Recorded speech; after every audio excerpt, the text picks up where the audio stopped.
میرے آقا صلی اللہ علیہ وسلم نے ارشاد فرمایا جو کسی کو ہنسانے کے لیے بھی جھوٹ بولتا ہے اس کے لیے ہلاکت ہے، ہلاکت ہے، ہلاکت ہے۔ آپ اپنی ایمانداری سے بات، جتنے بھی ہم لطیفے سناتے ہیں اس میں سچے کتنے ہوتے ہیں؟ سب جھوٹ بول رہے ہوتے ہیں۔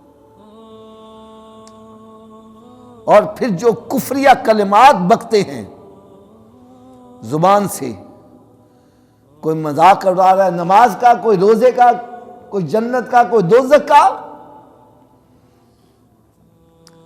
یہ گفتگو کرنے والا بھی دائرہ اسلام سے خارج ہو جاتا ہے، اور جو سننے والے مزے سے سن رہے ہوتے ہیں وہ بھی دائرہ اسلام سے خارج ہو جاتے ہیں۔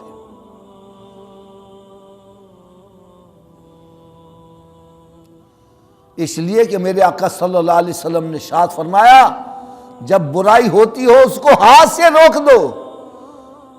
برائی کو ہاتھ سے روک دینا یہ افضل ایمان کا درجہ ہے، اور جو ہاتھ سے نہیں روکتا زبان سے روک دے۔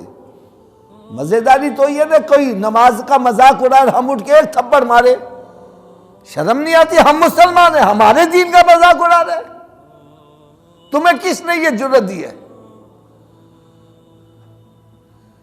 کیوں نماز کا مذاق اڑا رہا ہے؟ کیوں روزے کا مذاق اڑا رہا ہے؟ یہ ہے افضل ایمان، ہاتھ سے روک دے اس کو۔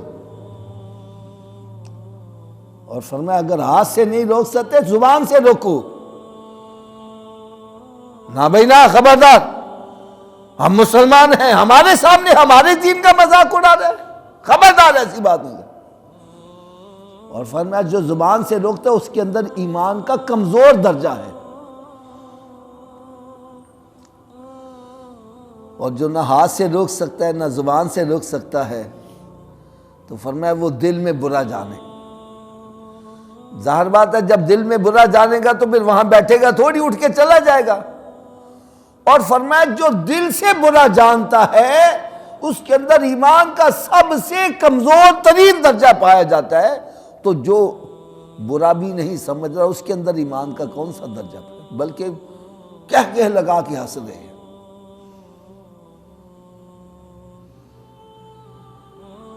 قرآن مجید فرقان حمید میں رب تعالیٰ نے ارشاد فرمایا فَلْيَضْحَكُوا قَلِيلًا وَلْيَبْكُوا كَثِيرًا، ارے تھوڑا ہنسا کرو، رویا زیادہ کرو۔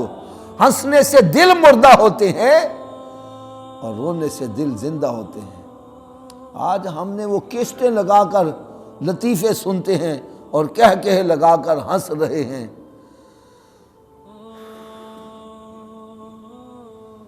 ایک اللہ کے نیک بندے باہر تشریف لے جا رہے تھے تو دیکھا چند نوجوان کہہ لگا کر ہنس رہے، وہ ان کے پاس کھڑے ہو گئے، سمجھانے کا انداز دیکھو، فرمانے لگے بیٹا تمہارا خاتمہ ایمان پر ہو گیا ہے؟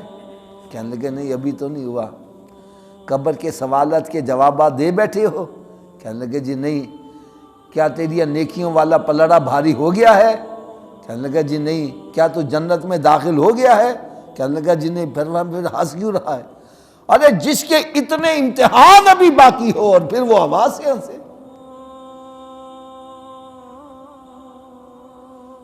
اب پھر ایک اور بات کی طرف میں توجہ دلانے لگا ہوں، اللہ کرے یہ میرا پیغام ساری دنیا میں پہنچے۔ ایک برائی ہمارے اندر بہت بڑی سرایت کر گئی ہے۔ حدیث مبارکہ میں آتا ہے کہ سود کھانے کے 70 کبیرہ گناہ ہیں۔ کتنے جی؟ 70 کبیرہ گناہ۔ اور وہ کبیرہ گناہ کون کون سے ہے؟ فرمایا سب سے بڑا گناہ اوپر لکھا جائے، پھر اس سے چھوٹا گناہ نیچے، پھر اس سے چھوٹا گناہ اس سے نیچے۔ فرمایا جو سب سے کم درجے کا گناہ ہے وہ یہ کہ کوئی اپنی ماں سے بدکاری کرے۔ اب سب سے کم درجے کا گناہ یہ ہے تو سب سے بڑا گناہ کون سا ہوگا؟ فرمایا کسی مسلمان بھائی کو ذلیل کرنا یہ سب سے بڑا گناہ ہے۔ اور آج ہماری محفلوں میں ہو کیا رہا ہے؟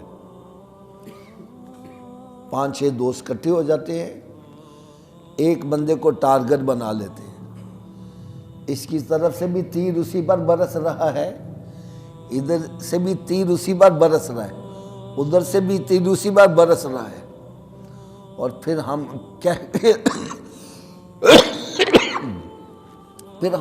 کے لگا کے ہنستے ہیں، میں نے تو اس کو ننگا کر کے رکھ دیا، میں نے اس کو ذلیل کر دیا۔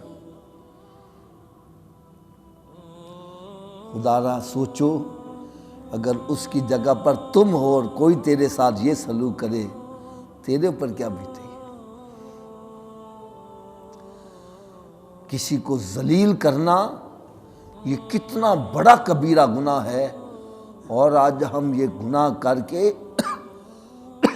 ندامت نہیں بلکہ فخر محسوس کرتے ہیں۔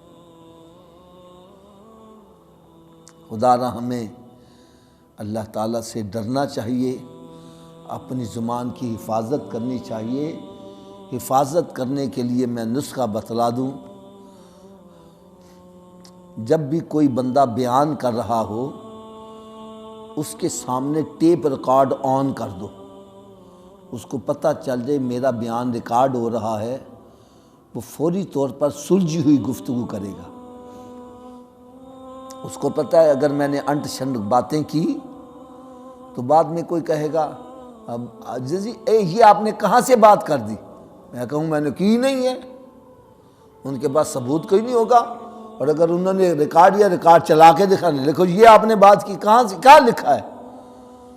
جب اس کو پتہ چل جائے میرا بیان ریکارڈ ہو رہا ہے، پھر وہ محتاط گفتگو کرتا ہے، سوچ سمجھ کر گفتگو کرتا ہے۔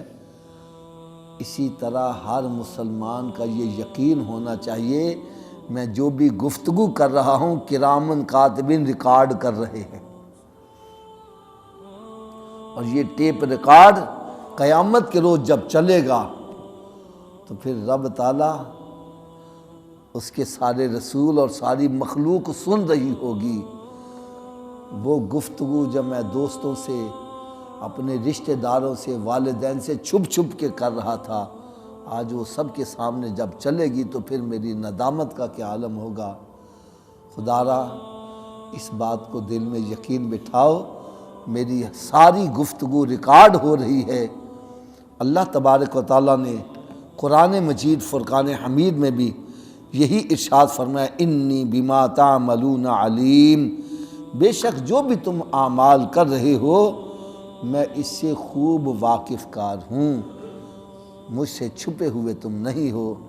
ہر وقت یہ یقین جانو، اپنے یقین دل میں بٹھاؤ، میرا رب مجھے دیکھ رہا ہے، اور میں جو گفتگو کر رہا ہوں رب تعالیٰ کے سامنے میں کیسی گفتگو کر رہا ہوں، یہ اپنے اندر تصور یقین بٹھاؤ گے تو زبان کی حفاظت کرنا آسان ہو جائے گا۔ اللہ تعالیٰ مجھے اور آپ سب کو عمل کرنے کی توفیق دے۔